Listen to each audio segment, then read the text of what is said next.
He's a principal scientist at Gallows Incorporated, where he leads the machine cognition research program, investigating techniques for integrating human decision making with machine intelligence and vice versa. Since joining Gallows in 2004, his work has included conducting research into logics for reasoning, about trust in the design of secure systems, approaches for ensuring robust decision making in multi-agent systems, and the development of hybrid AI techniques for system security. Please welcome our speaker. Okay, so as the introduction said, in my day job, I work on AI. And this talk is an extension of the interests I have in human-machine teaming. So specifically, I'm really interested in the question, what do humans think about the idea of machines helping them to make life or death decisions? How comfortable are humans with that idea? And so we carried out some research. This is what I'm going to present to you. I would say is not meant to be conclusive or definitive, but just to, I hope, raise a bunch of good questions. So here's an overview of the talk. I'm going to say, what's the premise? I'm at an Interstellar workshop. What's the relevance to this workshop? Then I'm going to do a little bit of, background and context setting. I'm going to discuss a little bit about human-machine teaming and a little bit about how human beings make ethical decisions. And using that as a background, I'm going to talk about some initial experiments we did in moral responsibility, which got some counterintuitive results, and then some follow-on experiments, and then I'll conclude and we can hopefully have some lively discussion. Okay, so the premise, which are the relevance of this, so I think everybody knows that there's going to be a ubiquity of intelligent machines. Estimates say even by just next year there will be as many as 50 billion Internet of Things devices hooked up, and that is just going up exponentially. I think it's the second bullet item that's really my pitch here, is that interstellar missions are going to be demanding, and so it's going to require machines to be, I call it essential partners. I'm not saying equal because I don't want to actually, in a sense, kind of beg the question. But they're going to be important partners with humans, helping to make decisions under situations in which you've got irreducible uncertainty. There's the uncertainty can't go away, and the consequences are grave. So let's talk a tiny bit about human-machine teaming, because over the last, I don't know, a little over half a century, people have been thinking about how should humans and machines work together. So this is a slide from a different talk, which is kind of a spectrum of approaches. There are a whole bunch of ways to put together taxonomies of human-machine teaming. This is just one in which you can talk about how loosely coupled or tightly coupled the human machine is. Now, just for my own entertainment, I illustrated all of these with pictures from various movies. Hollywood has pretty much anticipated all of the different possible roles. I will note as an aside, not all the movies end so well. And I'm also reminded of a quote that I'm really fond of, which is, it goes like this: science fiction author is the highest impact job position in the tech industry.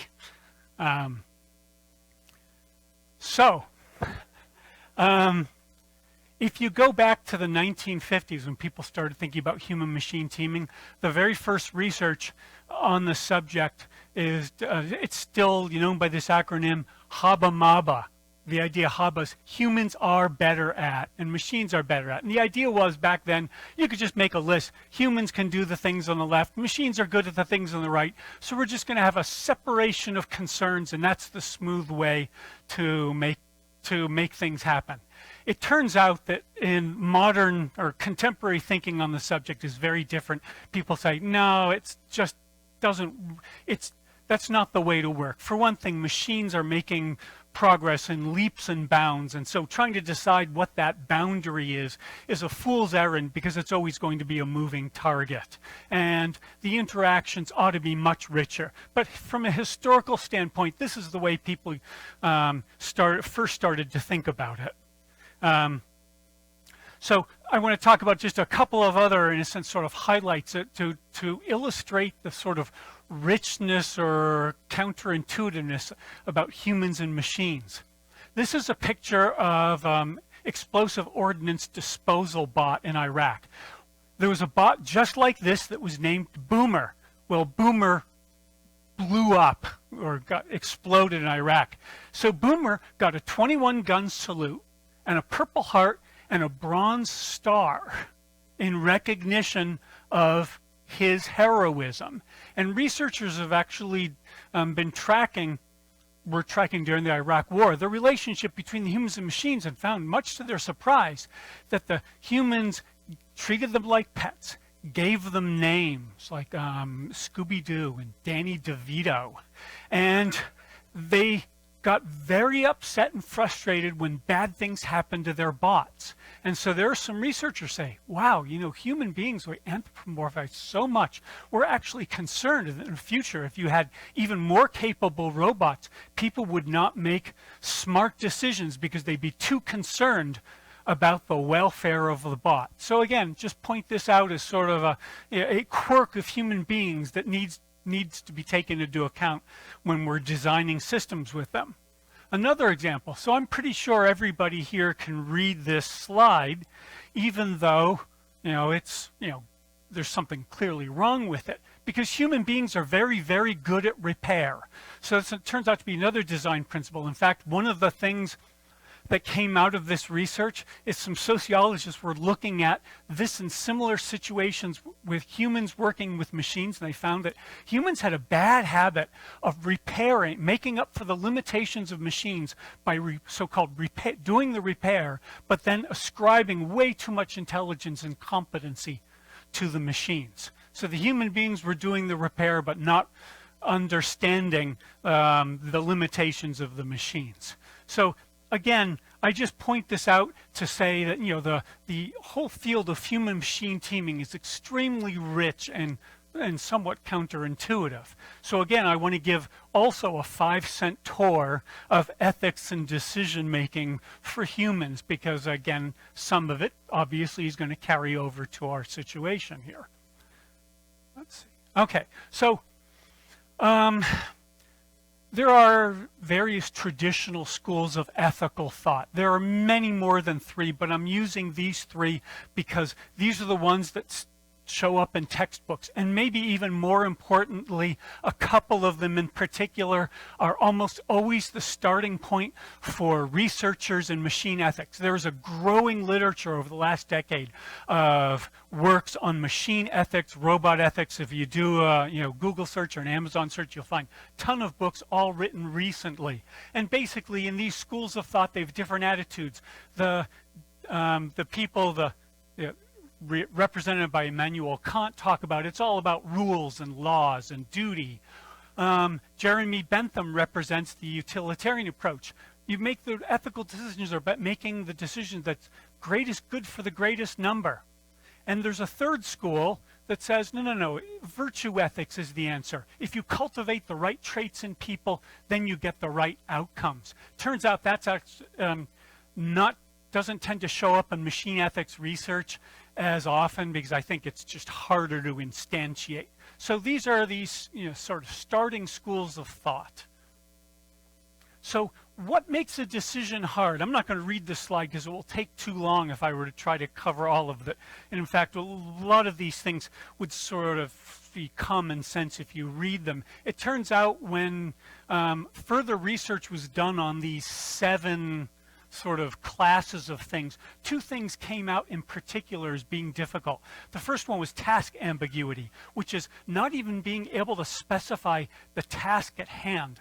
So it's not clear that you're trying to solve the right problem. And the second one was outcome uncertainty, the notion of, well, you're not even sure that what the potential consequences are of your different actions. So the point being, again, there are some decisions that are extremely hard, and more recent research on decision making has demonstrated that human beings don't typically make decisions that fit neatly into one of those three schools of thought. In fact, there's been a rise of what people call naturalistic decision making, which acknowledges that you can have these normative ideals about what people do, but that's not going to help you. And that people aren't sitting there making calculations about subjective utility, assigning probabilities and utility scores. And human beings are risk averse also. So they don't, again, it's hard to reduce people's decisions to some sort of calculus. So what do people do instead? Well, when experts are studied, a common theme is that experts don't actually look at all of the possible courses of action. Experts are experts because they naturally hone in on the couple that are sensible or plausible. That's what makes you an expert. And another thing, that I can mention in the slide, bounded rationality, the idea that people only have a limited amount of processing power. They're not looking at all of the possibilities, and that people make decisions based on the idea of affordable loss, which is almost like kicking the can down the road. You're saying, okay, can I make this decision and kind of keep going? So in other words, people don't make decisions the way that the, say, traditional ethics schools do, even though machine ethics researchers are, in general, very attracted to those. So in thinking about what, design principles for human-machine teaming in ethical situations, we honed in on what we call congruence hypothesis. DARPA right now is funding a lot of programs in what you'd call AI and explainability. The notion that it's not enough for some sort of deep learning system, some powerful neural net to spit out an answer. You need an explanation also. So congruence is like that, but on steroids, and there are these three parts of it. If you're working with a machine, you'd like to, and you're talking about considering ethical situations, you'd like to believe that the machine is going to have a similar comparable abilities to actually recognize the ethical violations in the first place. They'll perceive the same issues that you do. The second one is, how do you build the trust between the human and the AI so that they can actually assess the stakes involved for all of the parties? And thirdly, how do you effectively resolve these ethical conundrums? And how do these differences depend on, how do these resolutions depend on the differences between humans and AIs? This is important because I don't have time to talk about it in detail. With human beings, retribution and punishment is really important. In machines, the idea of threatening a machine, hey, I'm going to tear your limb off if you don't tell me the answer, is, at least for machines now, that's, you can't threaten your toaster like that. Okay, so the last thing I want to say before we go into the experiments is the concept of moral responsibility. An entity has moral responsibility if it's morally deserving of praise or blame or reward, punishment, those sorts of assets. And so moral responsibility seems to be a necessary foundation of congruence, and that's what we actually wanted to look at in our experiments. We wanted to talk about moral responsibility, especially in situations where things are going to go wrong. So a couple years ago, we did some preliminary experiments here, and we gathered some, this is our pilot experiment. We gathered respondents from Amazon's Mechanical Turk, and we put them through a scenario. So let's talk about that. So how many people in the room have heard of the trolley problem? Trolley problem is getting a lot of attention the last 5 or 10 years, which I think has a lot to do with the hype about self-driving cars, because people imagine a trolley problem and the sort of idea, hey, do I save the passengers even if it means I got to run over these poor pedestrians, and those sorts of trade-offs. So trolley problem is actually very old. It dates from the 1960s, and the original formulation of the trolley problem looks something like this schematic, where you have a trolley, and it's a runaway trolley, and there are 5 people tied to the track. I don't know why they're tied to the track, but they are. And you're standing near a switch. If you pull a switch, it will send the trolley on the sidetrack. Sadly, there's an innocent bystander on the sidetrack with his or her back to the trolley, and they will be killed. So the question is, do you pull the switch? So that's what the trolley problem is all about. So we thought it would be very interesting to do a trolley problem, but let's involve machines. So we actually took a slight variation of this trolley problem. We imagined that the 5 people were actually on the trolley and was out of control, heading towards a cliff. And there's a side track and an innocent bystander, and even that track actually ended with there's a cliff behind that one too. It's poor railroad design, but be that as it may, so we had a slightly different scenario, and what we did is we broke people down into a control and experimental group. I should say, just for the record, this is not what the participants were seeing. We're not seeing these goofy pictures, or this is a summary of the explanations they were getting. So we broke all the respondents down in 2 parts, and what we did is we told half of them, you basically are at the switch. You've got your trusted robot who you've known all your life. It's been kind of your trusted robot advisor, and it's got human level intelligence, and it says pull the switch. The other half got the exact same scenario, but it was a human advisor. And what we were curious about was, would you get a difference in people's behavior depending on what kind of advisor you have? So that was interesting, but I wanted to add an evil twist, so I did. So the evil twist was, they said that, if you pull it, for the people who decided to pull the switch, the evil twist was that sadly the out-of-control trolley with the 5 people on it not only ran over the bystander, but somehow it still had the momentum, carried over the cliff, and everybody dies.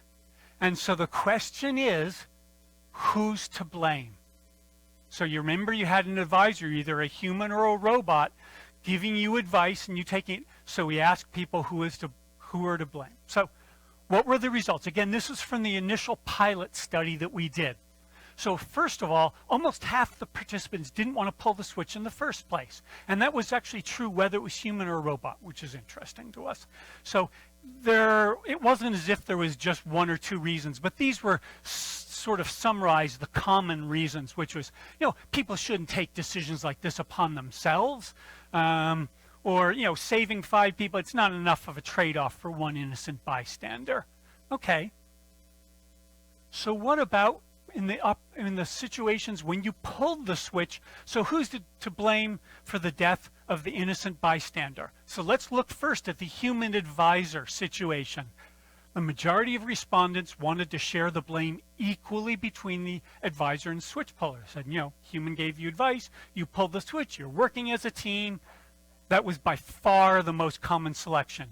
In the case of the robot advisor, so what happened? So I'm actually going to kind of ruin it by saying, when I've given the talk in the past, people have jumped to the wrong conclusion. Everybody seemed to say, well, of course, God, blame the robot. And the fascinating thing was, in this pilot, nobody blamed the robot. That was a huge surprise.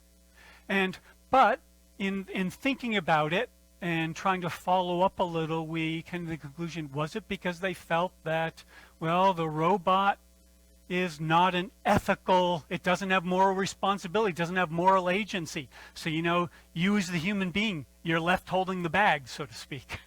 Okay, that was counterintuitive to us, and so we decided it was worth doing a follow-up set of experiments.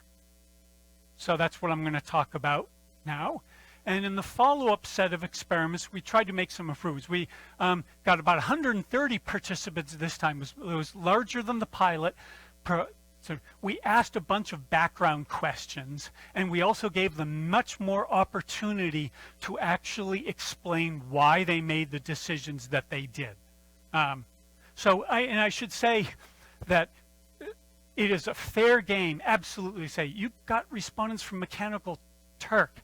You know, who the heck knows what sort of demographic, I mean, Amazon does have an idea about the demographics, but, you know, what has that got to do with the people who are going to be on an interstellar mission? And I can't resist the temptation for a really bad joke, which is that I think that a crewed mission to a human crewed mission to the stars could kill two birds with one stone by just populating the ship all with people who work for Amazon Mechanical Turk, because they will then be representative of the interstellar explorers, and of course they can make money, which will help pay for the expedition. So so we asked some background questions. So one of them, we decided this time to get some sense of what did they think in terms of what sort of ethical stance did they have going in. So basically this is weighted between 0 and 1. This is an average across them. The standard deviations on all these numbers were very low. In other words, it was huge consistency from person to person. It was very interesting because this looks it's just sort of a mixture. It was interesting to us. We're not expecting virtue ethics to come out on top. I mean, again, it's not as if the numbers have an incredibly wide separation. We're also surprised, you know, the rule-based stuff, which I thought would be likely to go first. Someone would say, well, there are universal laws of ethics, aren't there? I mean, that's certainly what the machine ethics researchers do, which might be searching for your keys under the lamppost, but. And I was also surprised that we even had an option where they could say subjective in the sense that that ethical decisions are extremely situational. People responded to that. So basically, we got respondents saying it's in a sense they're all over the place as opposed to having allegiance just to one school of thought. We also asked them, so what are important traits for decision makers? If you're working with other people to make ethical decisions, what matters to you? Again, not a huge amount of separation between them, but it is interesting that the ability to feel human emotions came out on top. Again, not much over other things. Punishment, which, again, I don't have time to go into the sort of humans and sort of an impulse for retribution. We were expecting that to be higher. But again, it suggests people who, at least people did the survey, kind of a grab bag of things, that people are, they're pluralistic. Okay, so we ran essentially the same trolley scenario for this larger group, again, with more questions. This time, so here we separate, we actually had some slight differences. And when we did the pilot experiments, half the people wanted to pull the switch. This time, the numbers were higher. And this, by the way, these are actually more in line with research that has been done on generic trolley problems. These were pretty consistent. Now, there was a difference between the human advisor and the robot advisor that we didn't see in the pilot experiment. Our speculation is, I think we did a better job of setting the stage and describing the scenario. And so what I think people who are going through this scenario had a better sense of, oh yeah, this is the situation I'm here and it's a robot. Or it's a human. So the speculation was, the difference was, you know, some people, they just less likely to take advice from the robot. But it gets a little more interesting. So let's look at the people who said, I don't want to pull the switch at all. So the most common had to do with, you know, the idea that, well, maybe human beings shouldn't take it upon themselves to make these kinds of decisions. Okay, that's fine. I also notice on the second to the bottom line, shouldn't trust my advisor's advice, and that was much higher for the robot. And of course, it makes you wonder why. So we'll get to that in a moment. What about the blame for the 5 passengers? The most common, as you can see, was neither. And in the quest, we asked them to elaborate, and the answers were almost invariably, on the whole, those 5 people were going to die anyway. So it didn't make a huge amount of difference whether you pulled the switch. But it's more interesting when you look at the death of the bystanders. So again, the robot advisor, excuse me, when you had a robot advisor, very few people wanted to blame the robot. As you can see, the most popular was either you or both. And what was interesting when we did our pilot, actually, you and both were almost exactly reversed in those numbers. And our best our best speculation on that, again, has to do with the fact that we laid out the scenario a little bit more carefully for people, and so folks were more likely to feel immersed in it and take personal responsibility for that. But again, people were not likely to want to, say, slough off the blame on the robot. So the question is why? So getting to the conclusions here. So just a couple of background conclusions. People aren't actually, the way people make decisions in real life don't seem to be very tied to a particular ethical school of thought, and they're looking for a multitude of desirable traits, not just one. So that's useful to know if you're a machine ethics researcher. So the last bullet, currently there's reluctance to grant moral responsibility to machines as, in a sense, being partners. And we asked them a follow-up question, why? And we kept getting words like, well, they have no emotions, no empathy, no moral capacities. That showed up time and time again. They mentioned all, and we tried very hard not to, in a sense, sort of seed the answer or ask leading questions. This was coming from them. In fact, there's one more comment to make about this. We actually asked all the people who didn't pull the switch, how many of you could ever see yourselves taking advice from, carrying out advice from a robot in a life or death decision? In a sense, just deferring to the robot to make the decision for you. 2/3 said never. I just don't care how smart the robot is. And again, but almost all of them talked about things in their sort of text elaborations. It was all about, yeah, they have no ethics, they have no emotions, they have no sense of altruism, etc. So one of the takeaways, it reminds me of another famous quote, which is that human beings are not thinking machines that happen to feel. We are feeling machines that happen to think. And so that is, in a sense, kind of my biggest takeaway from this, again, admittedly preliminary research.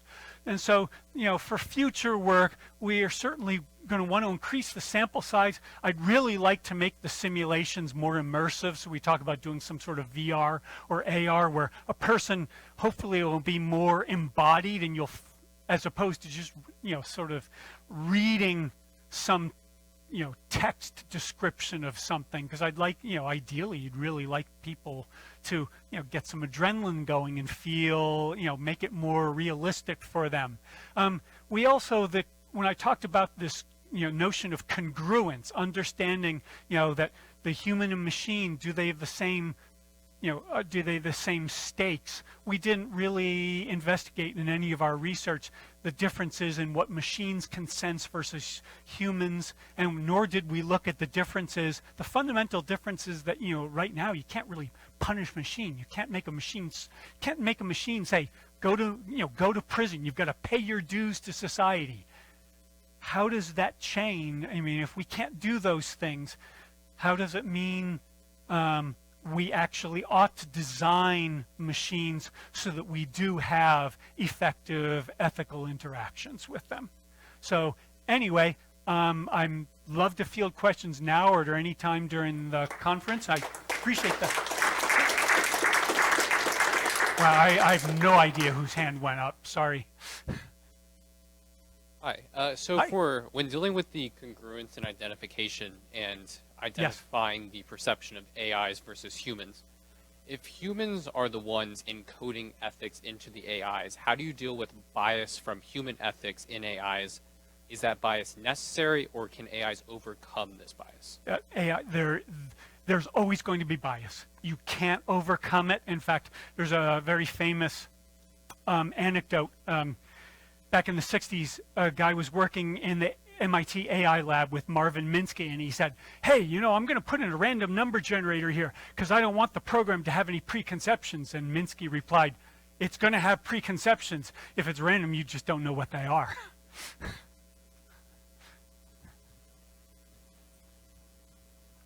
So one thing that's interesting is you make the point that we can't punish machines, but this seems to sort of be distinct from the way we view other engineering disciplines, right? If a building falls down, I mean, obviously you can't punish the building for falling down, yes. but you can certainly take away somebody's engineering license and send them to prison. Yes. Do you feel like that's something that needs to happen when designing AI? There needs to be accreditation and actual accountability process. So there's a part of me, the idealized side, I would like that. I think history tends to suggest that basically the capabilities always run so far ahead of regulation. And you raise a really good point though, because I have been asked in the fence, why didn't I have a blame choice in which you could blame the original designers? I was thinking interstellar missions. It's a little, you're too far away, it's a little late. And I'm also thinking, you've got these machines that are intelligent around you. You're going to anthropomorphize them, and at some point you're kind of treating them as right here. But again, that's a really, really good point. It's a thorny issue. Thank you. So, at the risk of bringing up Star Trek in an interstellar workshop. No, proof by Star Trek is always so the Kobayashi Maru scenario, yes. right? There are no good choices. Yep. So what you've done is you have taken, you've posed a totally ethical dilemma because there is no good choice, correct. Right? Except for the Roger Lennard choice, and you halfway pull the switch, so the trolley derails. You see, I mean, there yes. is that option. So that's a great comment. Can I? Are you? Go ahead if you're. No, I'm okay, I'm just observing that, part of the problem with your test here is there's no good choice. Absolutely. So it's a perceptive observation. So 2 comments. Actually, my original notes for this presentation, when I was giving a similar version, had Kobayashi Maru. So I agree. It really. So it is insightful. The second is the trolley problem itself has been, I think, rightly criticized for, wait a minute, human beings are essentially all about improvisation. And as opposed to, well, you have one or you just push this button or this button, you're going to say, no, how can I actually change the rules of the game? So it's absolutely an unfair straitjacket, and I'm doing it simply because I wanted to just try to raise some, hopefully raise some interesting issues and see what was there, as opposed to it being a realistic ethical dilemma. So no, it's a great question though. Hey. Yeah, I thought that was really interesting. I have a question about the sample of participants. Yes. What kind of ethnic, cultural, racial, gender composition was there? And then the other thing is, have you thought about taking this elsewhere? Because one of the problems I see with this is you're working from a very Western perspective of what constitutes ethics. Yep. In the case of where I do my research in Japan, ethics are generally situational. Absolutely. And they're grounded in aesthetics. And so the way in which people might react to this, I think it would be really interesting to do a comparative study with this. I do. I happen to know, especially because of the time zones, that Amazon Mechanical Turk does have people all over the world. Based on the time of day when I launched my survey and when responses came, especially for the pilot, I had a bunch of people from India responding. I have the exact same, I'll say, reservations about this, and one of the reasons I would love to expand this is to capture other. I was trying to, as a first way, constrain it so that I could make some progress in just kind of surfacing some initial conclusions and give me pathways for something a little bit more complex, because I think you're absolutely right. I love the idea of thinking about, say, aesthetics.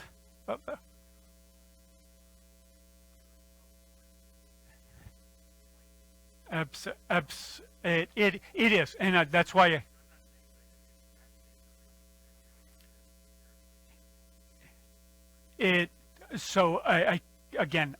We are in violent agreement about that. It was just, it's been joked that basically, if you're using Amazon Mechanical Turk, you're getting this is a stereotype. You know, it's a woman who's sitting at home watching soap operas and filling out stuff. It's actually not that bad, but there are stereotypes and which speak to the idea of it's more of a homogeneous respondent group than I would like. One thing that occurred to me when you were setting up the scenario is you were telling people a human or a robot that has given you good advice in the past, etc. But that's not how you identify moral responsibility. Has the robot made a mistake and shown remorse? The human needs to have experience that the robot can understand and can show moral responsibility, So I moral think agency. I think again that's a great point, because our description was just talking. I was so how should I say, almost nervous about the idea of someone dismissing the robot. I went to great lengths to describe the human and the robot as comparably competent and trustworthy, but I didn't actually want to say, oh, except for that time where it made this mistake, because I didn't want to do something with sort of leading questions. But your point is well taken, because that sort of nuance is missing here. So what struck me when you were talking and now in the Q&A is how well you described the robot. It sounds like it was all text. It wasn't the cartoons up here. I wonder how much people would be influenced by what the robot looked like. Would they take a response from a robotic arm as opposed to data from Star Trek? I think that would be a fascinating. That's very, very cool, because, and again, if we do some sort of VR, AR sort of simulation, we're going to have to make those decisions, and that will arise. So that's a very good point.